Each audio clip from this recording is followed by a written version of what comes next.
Hello and what is up YouTube? My name is G3Iron and today we are talking about summoners and how they were impacted by the new notables, by the changes to patch notes, as well as all the nerfs and the buffs that came along with the 3.10 upcoming Delirium League. So the question is, what summoners will be strong to play in the upcoming 3.10 Delirium League with all of the information that we've got at our disposal now? For those of you who are new to the channel, you can go ahead, like, subscribe, and ding the bell to be notified about more video discussions just like this one in the future. And of course, if you're a veteran of the channel, then you know the way how it all works. There are links placed for your convenience down below in the video description that detail how to support the channel on Patreon, as well as all of the various references and citation sources that we are using in today's video. Of course, your comments, your feedback, and your input is always welcome, so feel free to drop us a comment down below with your thoughts. So the first part of our discussion today is what got nerfed. And yes, a bunch of things did of course get nerfed from patch notes. We were all expecting it, we were all waiting for it, and there were indeed some significant nerfs that came down. Of course, Shaper's Touch got nerfed, and this was a big nerf by way of destroying energy shield builds that were using strength stacking, and then of course a big nerf to summoner players that were using strength stacking in order to deal damage. We'll cover both of these here just really quickly. If you look here on what should be the left-hand side of your screen, this is what the old Shaper's Touch used to say. It used to be that you used to get 2% increased energy shield per 10 strength. Those gloves are now legacy. They are not necessarily going to update all of those gloves in standard, so if you still want to run around in BOP, you can do that. The number that you really want to pay attention to here is this number that my slightly bony necromantic finger is pointing at. The energy shield that this build used to have by strength stacking and having 2100 strength used to be 15,000 energy shield. You are reading that correct. Used to be 15,000 energy shield. That was in 3.9 Metamorph League. GGG has nerfed energy shield just by nerfing Shaper's Touch alone for strength stacking, and you can see it here next to this necromantic bony finger. The new energy shield that we have with the new Shaper's Touch for the 3.10 version of the gloves, which changes from 2% increased energy shield per 10 strength to 1%, it halves it. You can see my energy shield with this one change alone in path of building shows that we go from 15,000 energy shield down to 10,000 energy shield. That is a massive hit to your life pool if you were depending on strength stacking in order to build your energy shield through Shaper's Touch. So Shaper's Touch got hit for strength stacking for energy shield as a layer of defense, but then the Baron also received some changes, which is going to mix our DPS and mix the results of our DPS quite significantly. So the Baron now grants 10 to 20% increased minion maximum life, which is now a roll that you can get using Divines, as opposed to just giving you flat 20% minion life.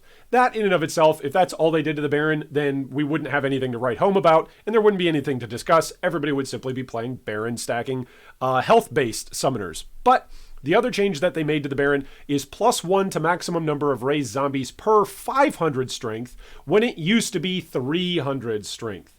Now, that change alone is a massive change to the total number of zombies that we can actually pump out just from the Baron alone. It used to be that we would have 2100 strength, which gave us a zombie per 300 strength. So that would give us 7 zombies from just the Baron helm alone. Well, now if we've got 2100 strength and we've invested, I believe I've got like 9 to 10 different jewel sockets that are all invested for strength, and the entirety of the build is invested into strength. Now we got 2100 strength, but that's only going to give us 4 zombies. That's not insignificant. It doesn't mean the Baron isn't playable anymore. It just means they're not going to be nearly as broken as they used to be. So what else got nerfed? Well, Spirit Offering got hit really hard, and they gave us an explanation for it. It was a mini dev manifesto just about Spirit Offering alone. Repeated rapid casting of Spirit Offering that everybody was doing in 3.9 was far too efficient as a means of protecting and recovering minion life and player life through Mistress of Sacrifice. This still provides valuable protection for minions without it being significantly better than almost every other tool available, which, let's face it, that's what Spirit Offering used to be. You were just a hipster and a moron basically like me if you weren't using Spirit Offering last league. No longer grants a portion of minions maximum life as energy shield, and now grants 20% to chaos resistance at gem level 1 up to 30% at gem level 20. Basically, what we're writing home here is don't play Spirit Offering anymore. If you were trying to use it in the same way that it used to be used in 3.9, it's just not going to be effective. It's not going to function in the same way. So don't use it in the same way that you were using it before. If you're using it because specifically you need to bring, let's say, chaos resistance up, then okay, it's a viable option. But it's in an option in a pool of choices that there are lots of choices to make from. It's no longer now clearly just the best, which is what it used to be for the options that it provided. Summon Carrion Golem also got a bit of a nerf. It now causes your Carrion Golems to deal 5% more damage per non-golem minion near them, which is down from 8% up to a maximum of 50%, which at the top end, that's much, much lower than 80%. But let's get real, and I made this point on our long patch notes stream. Almost no one was using Carrion Golem as their damage source. And when I say almost no one, it doesn't mean no one was doing it, right? I mean, just the vast majority of players who were incorporating Carrion Golem into their builds weren't doing it for the damage that Carrion Golem itself dealt. They were doing it because of the buff that Carrion Golem provides for all of your minions. So in that way, Carrion Golem didn't get hit. And so even though it's nerfed, expect Carrion Golem to see a healthy amount of play amongst summoners in 3.10. Summon Holy Relic also got hit in much the same way. Now you can see the minion's life in the tooltip. Woohoo! Like we really needed that. And on top of that, it's got a little bit of a cooldown nerf on its Nova skill. It really isn't that bad at all. And I would highly, highly recommend that Summon Holy Relic is still going to be a viable build. And we're going to see a lot of people taking down serious level 8 Awakener bonus versions of top tier bosses using Summon Holy Relic in 3.10. Skeletons also got hit, and they got hit pretty hard. The damage dealt by minions at all gem levels has been lowered by approximately 40%. Now, the key wording here is that this change isn't visible on the gem, as it is a property of the minion itself and does not affect skeleton mages or any other non-basic skeleton minions summoned by Vol summoned skeletons. The maximum number of summoned skeletons you can have now at gem level 20 is now 7, down from 8. So essentially, skeletons are still actually going to be really good. No, are you necessarily going to only be able to use skeletons as your DPS? The answer actually even to that question is yes, you still could. You'll go slower, much, much slower than what you would have in 3.9, but you still could do that. There's still a viable method for you to progress to the end game. Doesn't mean they're going to be meta, doesn't mean they're necessarily as strong as other options. It just means they're still usable. The item or the skill in and of itself didn't necessarily get thrown into the dumpster. So if you're using Vol Summon Skeletons, or you were using Vol Summon Skeletons in any kind of utility secondary damage source for your particular build, then hey, the good news is you're probably not going to be very much affected by this. So summoners are dead, right? Like this has got to be a picture of summoners in the midst of all of these nerfs, in the midst of all of these changes, in the midst of patch notes. It's done, right? Everything is done. And any kind of player who would say, oh, this is fine, is just delusional. They're delusional and they're crazy as summoner players, because summoners are totally dead and patch notes absolutely killed it. Nobody's going to be playing summoners. Right? How do you kill what is already dead? We are undead necromancers, lords of undead hordes of minions, which go forth at our beck and call to take out whatever kind of content we want to tackle. How can you kill me? You cannot kill that which has a power over death in and of itself, which is us. We're necromancers. Come on. You can't kill us. We're not dead. We're just the Swiss Army knife of Path of Exile. If one thing goes down in our Swiss Army toolkit, there's probably 6 other things that we can reach in there and try to use instead. And that is exactly the position that we are in as we roll into the new League of Delirium in 3.10. Oh, but Iron, all of the top tier energy shield and strength stacking got nerfed. So what on earth could they have at their disposal in 3.10? Well, I'll just show you. Impressive, right? We still have all of this stuff. If you want to play a summoner, there has still never been a better time in Path of Exile. Maybe 3.8, you could argue, would have been a better time to play a summoner. But in terms of the overall quality of life that we are getting with each new patch and each new update, by the way, something that was mentioned in patch notes is that zombie behavior and animations are now based off of POE 2 inputs, which that's going to be very, very helpful for quality of life of actually maneuvering and using your zombies if that's in any way, shape, or form an upgrade. Summoners have a gazillion tools at their disposal, whether it's Animate Guardian, whether it's now all the buffs that are coming for Animate Weapon. All of a sudden, Animate Weapon, by the way, I think that's going to be hipster. We'll talk more about that in just a little bit. Like, that's going to be hipster meta this league. We've got all of the different golems, so if you want to play a Golemancer, you can do that. We've still got Herald of Purity, which actually got a weird buff. You got Herald of Agony, which got a slight nerf, but then it's got all of these notables that are going to impact it, and they interact with it as a Herald. You got Dominating Blow, which is an exceptionally strong League starter. You've got Vol Summon Skeletons. Yes, regular Summon Skeletons got hit, but Vol Summon Skeletons is still going to be strong. We got 350 new Spectres to try out. Of course, there's always SRS, which is still relatively strong. And by relatively strong, I simply mean it's not necessarily the best summoning skill for clearing or for bossing, but it's got good utility damage, and it's incredibly cheap to get off the ground. You just put some levels into it, and boom, away you go. Then, of course, we've still got our wonderful little army of undead people following us around. No, can we get as many as we used to with the Baron? No, but you know what? Zombies on a 4-link with Meat Shield as an additional layer of tankiness and protection are a great layer of defense for any summoner. Of course, we're also getting Arcane Cloak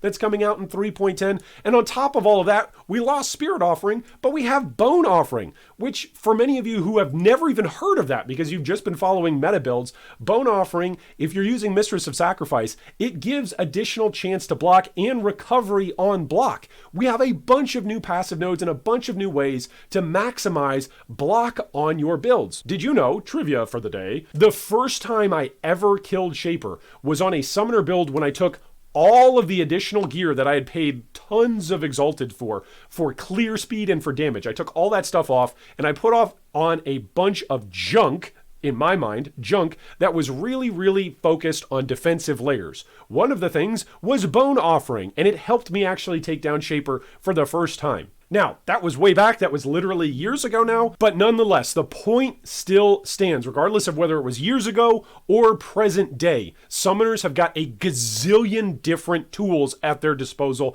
and believe me when I say all of the different wonderful creators of builds and users inside the summoner community are going to use every last passive point, bit of currency, and ounce of player power that we've got to still make these boys perform at top ends. I mentioned it earlier in the discussion.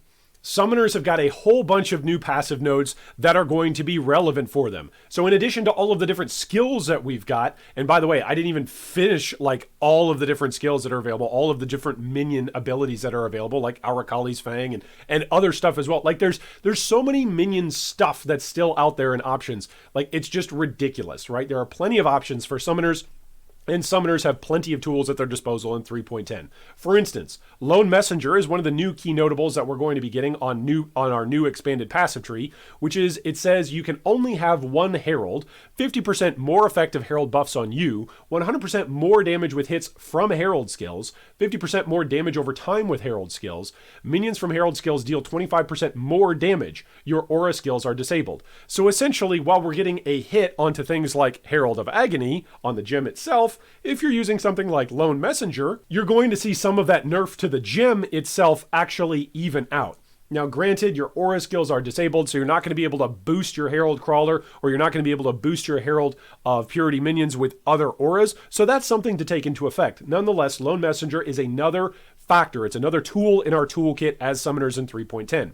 On top of that, we get a whole bunch of new smaller passive nodes, things like Heraldry and Cult Leader that are going to help us while we're affected by a Herald. Or other great nodes like Hulking Corpses or Rotten Claws, which gives a chance for minions to impale on hit with attacks.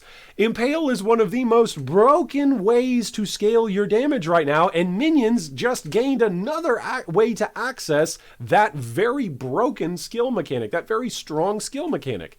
So again, summoners have got plenty of tools in the toolbox when it comes to 3.10. You thought I was done talking about what summoners have at their disposal. No, I'm just getting started. What about Pure Agony? Minions deal 20% increased damage while you are affected by a Herald. This means if you're using, let's say, like Herald of Purity and Herald of Agony, that you're actually giving one another as your minions buffs. Let's say you're using it in conjunction with, I don't know, a Carrion Golem, which is also buffing all of your other minions, and then maybe using some zombies and some skeletons here on the side, maybe casting some SRS every once in a while. There's lots of different options that are being added onto the tree. What about Disciples? 1% additional physical damage reduction per summoned Sentinel of Purity. You lose virulence 30% slower, and minions deal 20% increased damage while you are affected by a Herald. That's fantastic if you want to play a particular style of summoner that uses Herald of Purity and really needs access to an additional layer of physical mitigation. And that's just talking about Herald and minion skills. That's not even talking about auras. Take a look at all the stuff that we've got as summoners for auras. There's a whole bunch of aura effect that is now built into this expanded amount of the tree. For instance, if you want to use Vengeful Commander, a lot of various Spectre builds will use Hatred on their particular mana reservation availability in order to boost the elemental damage that their Spectres are dealing. Did I mention we have 350 new Spectres that we're going to have access to? And on top of that, now Herald has 30% increased aura effect. So it's an even better bonus than what it used to be. On top of that, we've got things like Precise Commander. You and nearby allies have 50% increased critical strike chance. You and nearby allies have plus 15 to crit strike multi. It's incredibly difficult to get crit strike multi onto Spectres or onto minions in general. It's one of the reasons why Chieftains are such a prevalent and popular choice among Spectres in order to augment the damage on other characters, whether that's through power charges or through frenzy charges, just to boost everybody else's damage. Well, now we've got Precise Commander, which is a way that you can go about getting crit strike multi and crit strike chance onto your horde of minions that are following you and causing destruction in your wake. Okay, so at this point, you've probably got the picture.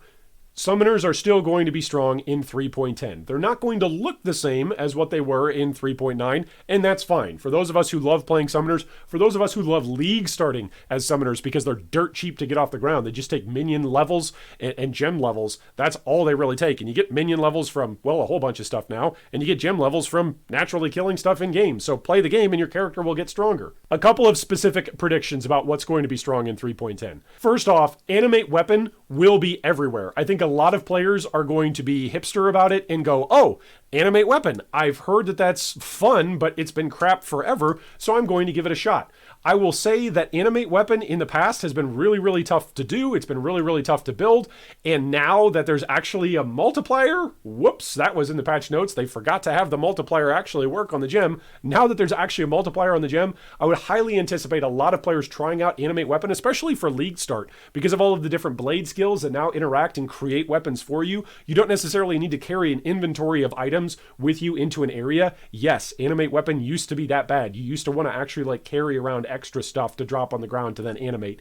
Gone are those days. Animate Weapon will be definitely something that players are looking to try out in 3.10. Second prediction is that Herald of Purity and Herald of Agony will both still remain incredibly tanky options. If you want to get as strong and as tanky as you can be as a summoner, then Herald of Purity and Herald of Agony are two ways to do it. Third prediction, and many of you I know are going to disagree with me on this, and that's totally fine. I welcome it. Bone Offering in combination with many other block sources that are now going to be available in 3.10 may actually become Spirit Offering 2.0. GGG may actually look back at 3.10 as they're preparing to nerf and change things for the 3.11 cycle and say, you know what, it's not actually the problem with Spirit Offering and it's not actually the problem with Bone Offering, it's actually the level of effectiveness that Mistress of Sacrifice gives. That's actually the problem with these offering skills that we're constantly spamming in usage with, Cyclone. That didn't see a nerf whatsoever. Anyway, so Bone Offering, I think, is actually going to be up there as a top option for the Swiss Army knife of summoners who are looking to fill out some additional tankiness options, some additional layers of defense. Fourth prediction is that summoners won't be meta. So that's good news for the rest of us who are actually going to play summoners because it'll be cheaper for the rest of us. A whole bunch of people are going to look at a whole bunch of different builds and go, oh, I really want to play that. Oh, I really want to play that. Oh, I really want to play that. And there will most likely be a meta that will somewhat emulate something like Legion League. It won't necessarily look exactly like Legion League, but it will look something similar to Legion League, where Essence Drain Contagion was being played by a whole bunch of players, and then of course Cyclone and Headhunters were all over in order to clear the various timeless domains. Depending on the speed of and the rate at which the fog expands and then you can chase it down, those sorts of builds will probably be in the meta and probably be featured by various different community content creators as being the top tier builds that players are chasing items after. Summoners aren't going to be meta anymore, and that's good news if you like summoners, because it means all of the items that we wanted to get, that we wanted to use, well, they're going to be cheaper. Fifthly, strength stacking for the Baron for basically everyone except the most dedicated players is done. I think we might see 1% of Necromancer's players using the Baron anymore. I just think the Baron has probably seen its day in the sun and now has been nerfed into a comfortable place where it can go and lay down and take a few leagues rest until either it gets buffed or new strength stacking options open up other than Shaper's Touch. Because man, those hits to Baron and those hits to Shaper's Touch really make it difficult to justify choosing the Baron and choosing Shaper's Touch over all of the other options for scaling damage and for scaling defenses other than strength stacking. So I think strength stacking is pretty much done. So you're convinced, right? At this point, you're like, okay, Iron, I get it. I'm buying in. Summoners are at least viable. They're at least something to choose from. So what should I select when I'm thinking about a league start for summoners? Well, the first option is that you could be a hipster. And the reason why I put that in quotation is because I think a whole bunch of players are all going to think along the same line and want to try out Animate Weapon. It has been a broken, useless skill for so long. I think a lot of players, especially inside the summoner community, are like, oh my gosh, it finally works. How can we scale this thing up? So I say you can be a hipster in that I think it's going to be a very, very niche thing that I don't think we'll see take off. But if it does, you know, hey, that's great. Maybe you're one of the first ones. Maybe you're one of the early adopters to buy into the new Animate Weapon meta. Secondly, if you love Spectres like me, you should check out Kayella's Spectres build. It is by far the best guide on using Spectres in PoE at the moment. That is, of course, linked down below in the video description for you to go read. We've featured his build in the past and we'll probably feature it again in the future. It is a wonderfully well-written guide on how to use Spectres and on what situations to use which Spectres. Now, we here on our channel, based on the feedback that we got during patch notes, are going to be doing a couple of different series and so therefore a couple of different videos on the new Spectres that are going to be coming out. We won't cover all 350 different Spectres, but we'll probably choose several different Spectres to feature throughout the course of the upcoming Delirium League to say, hey, these are what these Spectres are good for, and these are what these Spectres are terrible at. I personally can't get enough of Mussolini's Summon Holy Relic Guardian. You can play it on multiple classes. You could play it on a Necromancer. You could play it on a Guardian. You could even play it on a Champion if you wanted to. There's lots of different options for proccing Holy Relic, and Mussolini does a great job of explaining exactly how you want to go about building out your build. The most expensive parts of the entire build are that you want to get to eventually a 6-link staff, which if anybody's going to say, oh, well, that's pretty expensive, isn't it? Well, pretty much every build is going to want a 6-link, and staves are basically like the cheapest version of 6-link you can get. And then eventually, if you can afford it, you're going to want to get a Comb's Heart. Those are pretty much the two most expensive things that you're getting on Mussolini's build, and it is a wonderful, wonderful build that can take down Cirrus at Awaken level 8. Fourthly, as a consideration, if you want to play a summoner in the upcoming 3.10 Delirium League, is to be a true hipster and still run zombies and skeletons, along with Animate Guardian and Carrion Golem and the whole gang. Bring the whole gang along and go kill Cirrus on a budget. Seriously, the budget for this stuff is going to be very, very low, especially with all of the changes. The vast majority of the community inside PoE is hearing what GGG didn't say, so don't hear what I'm not saying. Zombies, skeletons, Animate Guardian, Carrion Golem, the classic Swiss Army knife of summoners is still very viable to go kill Cirrus, go kill Shaper, go kill Uber Elder. The problem is going to be scaling it up to that point, but you can absolutely league start this stuff and get through white maps, yellow maps, and even into red maps with almost no investment whatsoever. That would be the true hipster, is still sticking to your guns and committing to the fast, tried and true build that is the Swiss Army knife summoner. A fifth option for you is to play a Herald of Agony build and just go tanky as hell to take on all the content, and you can scale up your effective HP as well as your DPS as you take down more content and as you accrue more currency. Herald of Agony is very easy to get off the ground. It's very, very tanky because there's a lot of classes that you can play on it. You don't necessarily have to play it as a Necromancer. You don't have to necessarily play it as a Champion either. You can play it as actually a Juggernaut and stack a whole bunch of endurance charges while you're cycloning around and while you're hitting stuff, whether Cyclone is going to be your activator or something else. There's a whole lot of options that you've got to actually proc and stack up your virulence in order to make your tanky Spider Boy come out of the ground and take out whatever is in front of you. Sixth, you could play Herald of Purity. All of the tanky aspects of a Herald of Agony Juggernaut are right there for a Herald of Purity Guardian. You can run around with a righteous army of Illuminati as you smite, as you partake in the battle yourself. Whatever it is that is your go-to skill, you can get in there and into the fight with your Herald of Purity Sentinels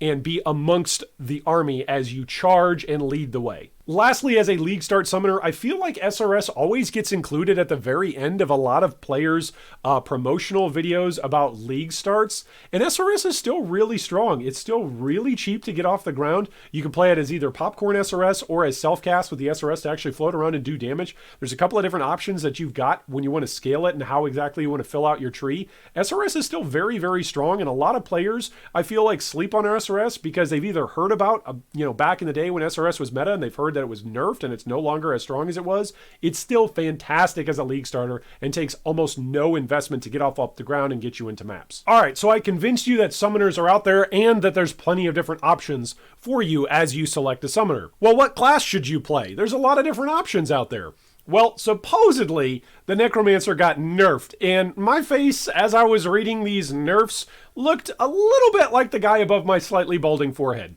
The Necromancer got nerfed in this way. The Bone Barrier no longer grants elemental resistances per minion. Increased life and energy shield recovery per minion is now 2%, down from 3%, capping out at 20%, down from 30%.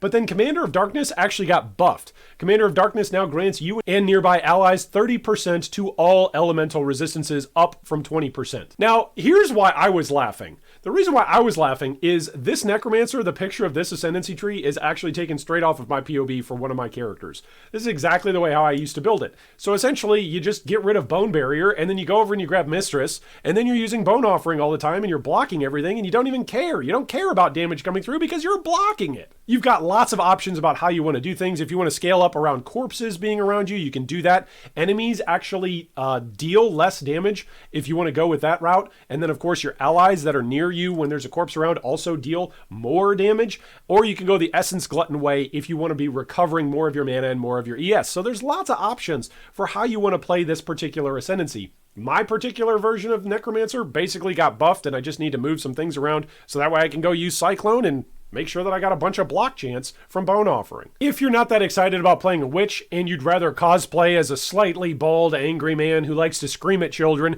who are crossing his lawn and then drawing pictures of various body parts in his lawn using snow, oddly specific, I know, but you can do that by playing a Guardian. The Guardian got a nerf to Radiant Faith. Radiant Faith now grants maximum energy shield equal to 10% of your reserved mana to you and nearby allies. Here's why I say this is a nerf. If you're looking at this particular picture of a Guardian, you can see that Radiant Faith isn't even in the option for this particular version of a Guardian. This is actually the way how I play Mussolini's Holy Relic Guardian. You don't even touch Radiant Faith. So the nerf that came through onto it doesn't even apply to that particular summoner. So Guardian is still a very strong option. Next up is the Juggernaut. I've mentioned this is a very solid tanky option for you if you're looking to play a summoner. I, of course, played a Juggernaut in 3.8 for my summoning in hardcore, and it was a fabulous time. I wasn't using any of the bonus busted material that was available to Necromancer through the +2 node for unnatural strength, and I wasn't using any sort of awesome minion wands that were giving +1 to all of my gem levels. I was just using a crappy weapon that gave me a bunch of resistances and then a shield that gave me a bunch of defenses. You can still do this, all right? The point here is that you can scale up your Juggernaut, and then if you want to turn it into another build, you can do that, or you can keep it as a summoner and be incredibly tanky and let your minions go do all the damage for you. This particular Ascendancy tree is built from what I call the thick Zombie Mancer. It was a strength stacking Baron user, but there's lots of other ways that you can play this. You can play this as a Golemancer, you can play it as a Spectre Mancer if you'd like to. You can also, of course, use it as a Herald of Agony Juggernaut, which is most likely what I will convert this guy into. You take Unflinching, Unrelenting, and then Unbreakable, and then Unstoppable. You go incredibly fast, you don't get stunned, and you've got a whole bunch of endurance charges. Well, lastly, For class options, you could of course choose the champion. The champion gives you lots of options and flexibility. In fact, more nodes than we know what to do with as a summoner. Lots of different choices for us to make. You can go with the option where you can taunt everything, which is great. It's a more multiplier. Enemies taunted by you, which essentially acts as a massive more multiplier for your minions dealing damage to that target.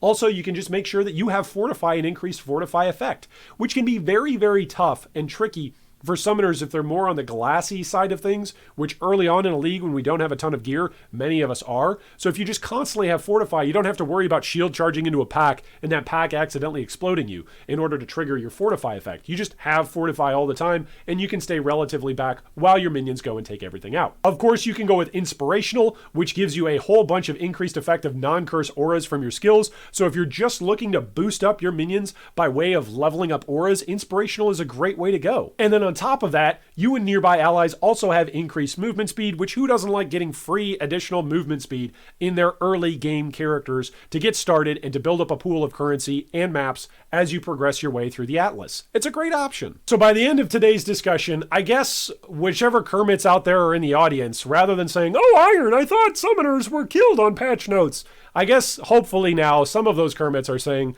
"I guess I had nothing to worry about all along. I will try a summoner in 310. Well, thanks so much for watching and for subscribing, everybody. I got 3 questions for you here today in our discussion. First off, what summoner archetype will you be playing in 3.10 Delirium if you are indeed going to be playing a summoner? This doesn't necessarily mean that you're going to league start it, but if you're looking to play a summoner, I'd love to know down below in the comments what summoner archetype in particular you're looking forward to playing at some point during the league. Secondly, which class do you think best suits your goals as a summoner in 3.10? And lastly, what is the furthest you've taken a summoner prior to 3.10? Is there a particular point in time or a particular type of content that you've just constantly hit your head up against and not been able to go over? I'd love to hear your stories down below in the comments, and I hope that, of course, 3.10 Delirium League is the league a Mirror of Calandra drops for you. Thanks for watching that video. If you'd like more information on any of our discussion points today, you can see them down below in the video description. If you'd also like to join our Discord or support our Patreon, you can do so with the links down below. Thanks again, and big shout out to all of our Patreon supporters.